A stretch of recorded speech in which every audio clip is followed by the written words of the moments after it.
This is Kevin Conroy, the voice of Batman. You're watching Angry Geeks, but you bitches should know who I am. Jeremy Courtney from the Angry Geek Show. And I am here with Scott Hanna, Nolan, Scott Hanna, dude, Bane versus Batman. I don't even know Captain America. My son, actually, I told him to go through his books today. I'll be bringing them by tomorrow to meet you. But, holy crap. You guys can just talk, and I can sit here for a few minutes. Ask us a question. Here's a question. What's your favorite character to draw? Or even better, what's the character you haven't drawn yet and would like to get to work on? That actually, one of the rare characters I haven't worked on yet, which I love, is Hellboy by Mike Mignola. I've never gotten a chance to work with him yet. It's my interview. Don't. Actually, Mike was the first guy that got me into comics because I inked a sample over him for Mike Carlin, who's right down there, and Mike liked it better. We go way back. Mike loved my inks and gave me a job, and that got me into DC, which was my first major company. But of the characters I have drawn, these two guys, Spider-Man and Batman, are my all-time favorites. Are they going to do a Batman crossover? Largely because of this guy, because I got to work with him on Batman for 5 years. I'm a avid Batman collector. I'm only missing 30 issues from 150 to 713. 150 and before is, my wife is not ready for that. Drawing the line there, huh? Yeah, drawing the line at too much money. Yeah. Well, you either need a new hobby or a new wife, so. I agree. I mean, no, I love my wife. I don't want a new hobby either. Good answer. Yes. Now, Bane, when you first drew him, the guy is a monster. Was that given to you? This guy has to be bigger than all life. Well, a lot of guys draw him differently than me. I mean, when I draw him like the biggest bodybuilder you'll ever see. Other guys draw him like he's the Hulk. Yeah. Just outlandish proportions. So, I always thought, he had to be bigger than Batman, but still human proportions. So that's the approach I take. Sweet. All right. I could. Let's see. All right. Favorite Batman issue that you worked on? I like the story arc, and this is funny because the editors hated this one. It was the Captain Fear storyline. Nice. It was 2 issues, and Chuck and I and Scott, you inked those 2? Yeah. Or you inked one of them? Right, yes, I inked the first one. Where's Chuck? Right, I did this. Yeah. Yeah. You have a little get-together, a little reunion. We hit all the tropes. We had costume villains with an angle to them. The pirate motif. We introduced the bat boat in there. Yeah. We had a trap that Batman was in. He was tied to a buoy and he was bleeding, and the sharks were circling him and all that kind of stuff. That's the best. And then we had one of those great moment scenes where Robin's about to get killed and Batman shows up. He's climbed up over the boat. He's bloody. He's dripping salt water.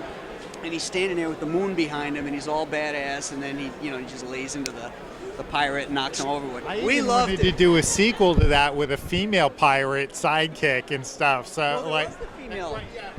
That's right. So we're about to play King on. I love those characters so much too, and they were a great introduction. Then that was it.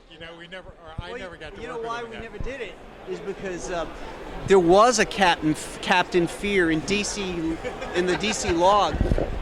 And so we couldn't use the name Captain Fear anymore for that. But then there was also the fact that the editors hated it. Right. To each their own. Yeah, exactly. But we loved it. Well, I'm going to have story time now. Back to RPW Wrestling. Louis Perry here from the Angry Geek Show. We're still live at Connecticut Comic-Con 2015. We're going to switch gears just a little bit from our normal criteria on our show because I want to talk to someone very special who does a great thing. He was just talked up very, very big by our last guest, Mr. Spencer Beck. You do something pretty amazing for a lot of people, and I'm sorry, but you're that's just friggin' amazing. I had to get you on. I want you to tell our audience exactly what you do. Well, for the show, I am the talent coordinator for Connecticut Comic-Con, among many other cons. I'm also a art dealer representing about 86 people in the industry, from top artists in the the industry, rather. Say some names. Go ahead and name them. Okay, George Perez, Mark Bagley, Steve McNiven. Let's see here. I'm trying to think of some of the bigger names we go through. Scott Hanna, Dale Eaglesham, Ron Garney.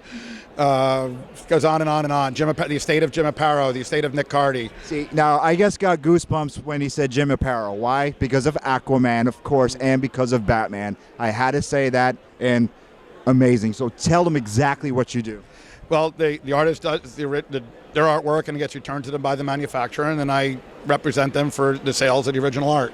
I help them price it. I help them connect with the people that sell it, and that's what I do. Come on. That's not the story. The story I heard was when a lot of the old timers, we'll call them old out of respect, when you give them back their life, and you had people come to you crying to thank you. I try and do many things not to actually let people know that I do it. I do a lot of things behind the scenes because these are people that gave me my enjoyment as a child, and I'm still a child, but bigger child. Welcome to the club. Exactly. But there are a lot of the artists. I actually became an art dealer because one of the ancient artists was being abused by the art dealers that were selling them. They were giving him at the time $5 for splash pages, $10 for a cover, which was obscene. At the time, I'd never even seen original art. I was like, that's got to be worth more than $10. And the very first piece of art I ever sold, his art dealer had offered him $50 because it was a painting, and I sold it for $1,100 in 1986. And that's what started me doing this. Is I just saw that too many of the people were just being outwardly abused, by so-called collectors, that weren't. They were just looking to take advantage of elderly people who didn't know any better. You are a saint. Where can we find you online? I know we're running out of time, but it's fine. Where can we find you online? If people want to buy some art, where can we find you? If not at a con, where can we find you? I have a website. It's theartistchoice.com, www.theartistchoice.com. I want to shake your hand. You do something amazing.